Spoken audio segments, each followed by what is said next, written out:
So hi family, welcome back to your channel women diary and this is Seema. तो finally मैं अपनी IBPS clerk and SBI clerk mains की strategy लेकर आ गई हूँ एंड साथ साथ में आरआरबी को भी मैं कैसे टैकल कर रही हूँ इन सब के साथ में ये इस वीडियो में बताने वाली हूँ। मे बी ये वीडियो थोड़ी सी लॉन्ग हो जाए बट हाँ, पेशेंस बनाए रखना बिकॉज इस वीडियो में आपको बहुत कुछ इन्फॉर्मेटिव मिलने वाला है।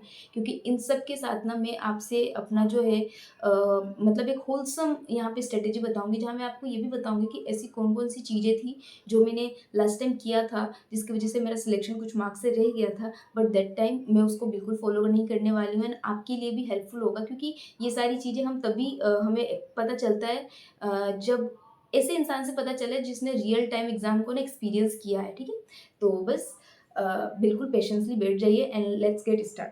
तो यहाँ पे मैंने ना कुछ यहाँ पे इस इम्पोर्टेंट नोट्स यानी कि इम्पोर्टेंट टॉपिक्स लिख दिए हैं, जो कि मुझे कुछ मिस आउट ना हो जाए आपको एक्सप्लेन करने में। तो सबसे पहले मैं बताऊंगी कि ना जो मोक का फ़ियर होता है ना, प्लीज़ इससे ना मतलब ख़त्म कर दो इसको। लास्ट टाइम मैंने ये किया था, आपको पता है, जब जिस फ्रीक्वेंसी के साथ हम प्री के जो मॉक्स देते हैं ना, वो अटेम्प्ट करते हैं, उसके आई थिंक 1/4 ऑफ फ्रीक्वेंसी के साथ भी हम मेंस के अपना मॉक अटेम्प्ट नहीं करते। स्पेशली मैंने तो नहीं किया था। डू यू बिलीव मी कि मैंने ना जब मेरे को देना था एसबीआई क्लर्क का मेंस, मैंने फुल लेंथ का आई थिंक बस 3 है ना, 3 मूव देके गई थी और आई डोंट थिंक कि मैंने उसका एनालिसिस भी उतना डिटेल में किया था कि नहीं किया था।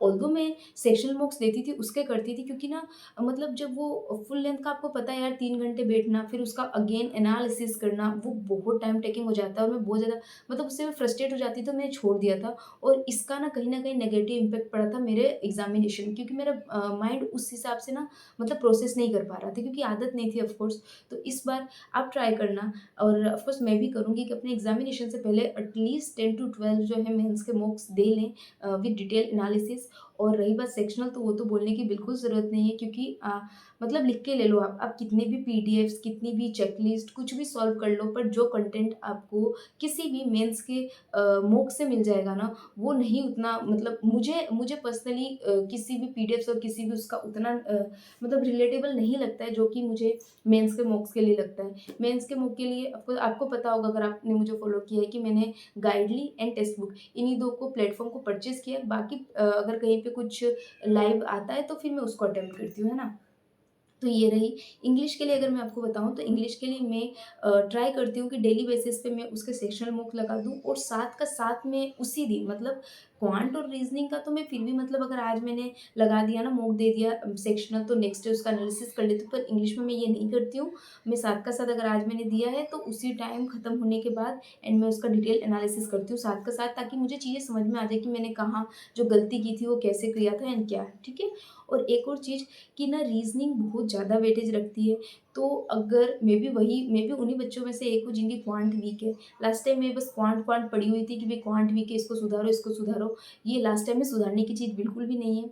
बल्कि जो हमारा अच्छा पॉइंट है ना, स्ट्रॉन्ग है ना, उसको हमें स्ट्रॉन्गेस्ट बनाना है। क्योंकि ऑफ कोर्स हमें तो ओवरऑल मार्क्स चाहिए, और देखो आईबीपीएस क्लर्क मेंस की भी कट ऑफ इतनी ज़्यादा नहीं जाएगी सेक्शनल कि हम पार नहीं कर पाए। वो तो हम कर लेंगे, बट हमें ओवरऑल जो है वो मार्क्स गेन करना है।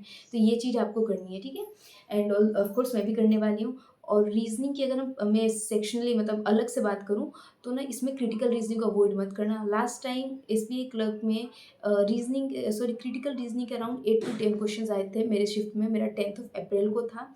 तो और मैंने क्या गलती की थी कि जब मैं मेंस के मॉक दे रही थी ना, तो मैं क्रिटिकल रीज़निंग को अवॉइड करती थी, या फिर मैं अटेम्प्ट भी करती थी तो उसका ठीक है, अच्छा ये सही है, चलो ठीक है, ठीक है। ये गलत हो गया, गलत हो गया। मतलब मैं ऐसा देखती नहीं थी कि अगर वो सही है, तो जो मैंने अपनी आइडियोलॉजी लगाई थी और जो उसमें एक्सप्लेन किया हुआ, क्या वो मतलब सेम है, या फिर बस बाय तुक्का वो ठीक हो गया। और अगर वो गलत है तो भाई क्यों गलत है? ऐसी मैंने क्या क्या मैंने उसमें सोचने में गलती कर दी? क्या मेरी क्रिटिकल रीज़निंग में कमी रह गई? तो ये सारी चीज़ें मैंने सॉरी तो ये सारी चीज़ें जो है मैंने वहाँ पे मिस्टेक्स की थी, जो इस एग्ज़ामिनेशन में बिल्कुल भी नहीं करने वाली हूँ। और मतलब क्रिटिकल रीज़निंग है, उसको मेंस के मॉक में सेक्शनल हो या फिर फुल लेंथ हो, अटेम्प्ट करना है मुझे, ताकि एग्ज़ामिनेशन में मेरी जो है थिंकिंग प्रोसेस उस तरीके से काम करे कि मुझे किस तरीके से क्या फ़ॉलो करना है। एंड बाकी सब आपको पता है, पज़ल पज़ल नहीं बैठे रहना। आपको पता है कि मेंस के एग्ज़ामिनेशन में पज़ल को उतना नहीं करना होता है। उसके अलावा जो मिसलेनियस क्वेश्चंस आते हैं, टॉपिक्स आते हैं, उसको करना होता है। अब ये पता कैसे चलेगा? जब हम डेली मॉक्स देंगे ना, तभी हमें क्वांट के सेक्शन सेक्शन में, रीज़निंग के सेक्शन में एंड और भी सेक्शन में, मतलब इंग्लिश और जीओ को एक बार बाय साइड रखो, हम इन दोनों की बात करते हैं।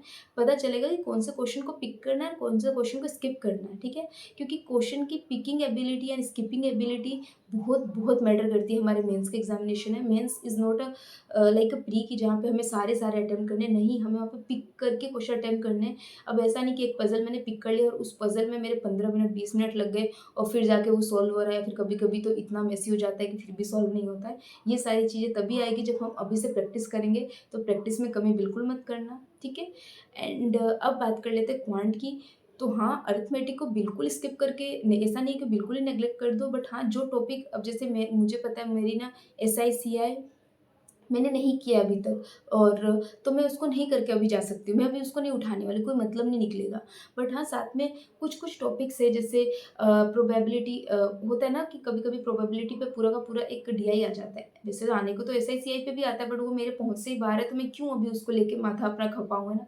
बट हाँ, मुझे कहीं न कहीं प्रोबेबिलिटी में कर लूँगी, तो ऐसा करना है कि हमारे पास ऑफ कोर्स अभी आप सबके पास भी होगा कोई ना कोई एक पेड आपने ले रखा होगा कोर्स, तो वहाँ पे ना हमें डीआईज़ को फ़ॉलो करना है, अरिथमेटिक के क्वेश्चन को करना है और क्यू1, क्यू2 जो होते हैं ना क्वांटिटी बेस्ड, उसको पूरा सॉल्व नहीं करना है। मैं ऐसा करती थी कि पूरा सॉल्व करूँ, पूरा सॉल्व नहीं करना है। कितने क्वेश्चंस होते हैं ना कि रीडिंग से समझ में आ जाता है।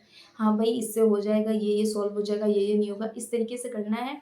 एंड अगेन, मॉक से दूर बिल्कुल नहीं जाना है, मॉक्स जितने हो सके उतने अटेम्प्ट करना है। मैं खुद करने वाली हूँ मॉक्स को अटेम्प्ट, एंड ट्राई करूँगी कि मेंस के प्री का शायद मैं उतने फ्रीक्वेंटली शेयर नहीं कर पाई थी due to some reasons, but हाँ, ट्राई करूँगी अपने मेंस के मॉक को डायरेक्टली आपके साथ फ्रीक्वेंटली शेयर करूँ, चाहे वो सेक्शनल हो, चाहे वो मतलब फुल लेंथ हो। अगर मैं चैनल वीडियो के थ्रू ना करूँ, तो आप लोग मेरा टेलीग्राम चैनल जॉइन कर लेना, यहाँ पे मैं उसका नाम भी दे दूँगी, लिंक भी डिस्क्रिप्शन में डाल दूँगी, वहाँ पे एंड वहाँ पे तो ज़रूर शेयर कर दूँगी, है ना?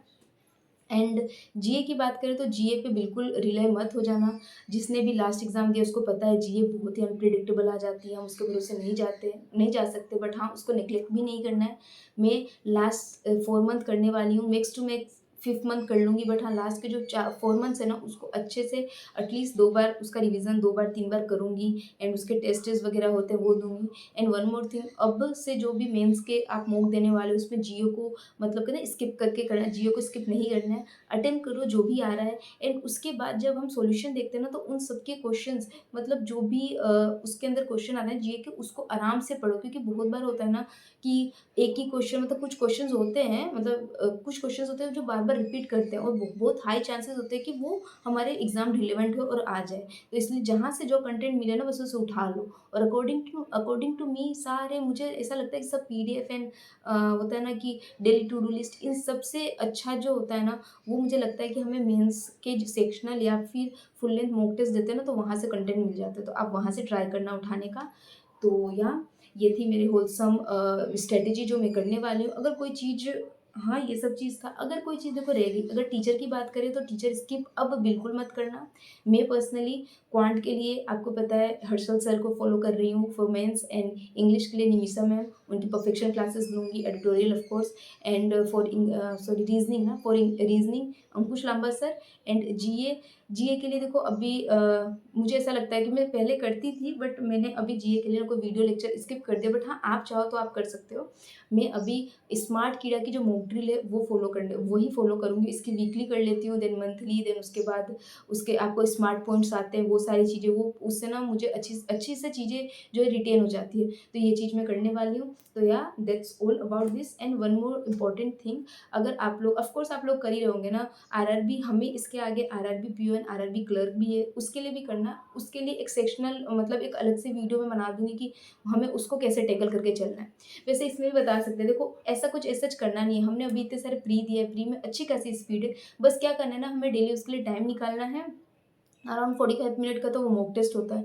आपको बस वही टाइम निकाल लेना है कि हमें वो मॉक टेस्ट को देना है, उसका डिटेल जो है वो एनालिसिस करना है। आप ट्राई करो, डेली बेसिस पे भी दे सकते हो, अल्टरनेटिव बेसिस पे भी दे सकते हो। ये देखिए कि हमारी अगर परसेंटाइल 80 परसेंटाइल या आरआरबी ना सॉरी आरआरबी में कट ऑफ भी हाई जाती है, तो कहीं न कहीं 85 90 प्लस परसेंटाइल अगर हमारी आ रही है, तो हम इसे अल्टरनेटिव पे दे सकते हैं। बट अगर इससे कम है, मेरी कम ही है ऑफ कोर्स, तो डेली बेसिस पे देना पड़ेगा, एंड मैं भी वही फॉलो कर रही हूँ।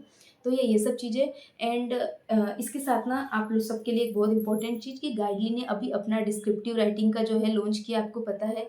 तो यहाँ पे मैं लगा दूँगी लोगो, आप देख लेना। तो आप चाहो तो वहाँ पे जाकर चेक कर सकते हो, अभी वहाँ पे एक अच्छा खासा ऑफ़र चल रहा है। वैसे आप देख सकते हो कि यहाँ पे आपको जो है 6 मंथ की वैलिडिटी के साथ इतने लो प्राइस पे यानी कि 166 रुपीज़ में आपको मिल रहा है। और अगर यहाँ पे आप मेरा कूपन कोड यूज़ करते हो विच इज़ WD12, तो आपको एक्स्ट्रा 12% का डिस्काउंट मिल जाएगा और एक बहुत अच्छे मतलब रीज़नेबल प्राइस में आपको मिल जाएगा विद 6 मंथ वैलिडिटी। इसमें आपको ऑल मतलब जो है सैंपल पेपर्स मिल जाएँगे, 20 डिस्क्रिप्टिव एंड हमको पता है कि डिस्क्रिप्टिव में हमारे क्या-क्या आ रहे हैं, कॉम्प्रिहेंशन्स वगैरह ये सारे आपको डिटेल में मिल जाएँगे। बाकी सब कुछ आप यहाँ पे रीड आउट कर सकते हो एंड यहाँ पे ना हम जो भी करेंगे मतलब जो भी हम यहाँ पे अपने टेस्ट देंगे ना उसको मैन्युअली भी टेस्ट किया जाएगा एंड एआई के साथ भी टेस्ट किया जाएगा। तो ऑफ कोर्स हम कहाँ पे लैग कर रहे हैं, कहाँ कमी हो रही है और हम अपने जो है ना राइटिंग स्किल्स को और कैसे एनहांस कर सकते हैं। तो ये सारी चीज़ें आपको यहाँ पे बहुत डिटेल में समझा दी जाएगी। तो मतलब मैं ये फ़ॉलो करने वाली हूँ, अगर आप चाहो तो आप भी फ़ॉलो कर सकते हो। इसका लिंक और इसका कूपन कोड जो भी है मेरा जो कूपन कोड है ये सब डिस्क्रिप्शन में यहाँ पे मैं डाल दूँगी। तो जाना और ऑफ़र जो है एक्सपायर होने से पहले आप जाके इसको रिडीम कर लो, ठीक है?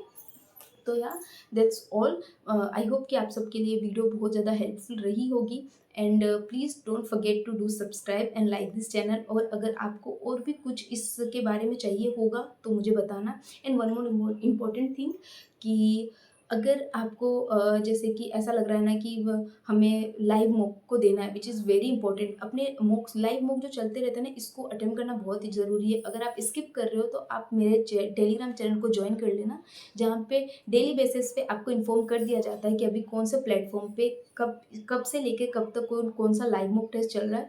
तो उससे ना आप बहुत इजीली उससे जाकर अटेम्प्ट कर सकते हो। ओके, देन या thanks for watching and please do subscribe मेरी डायरी।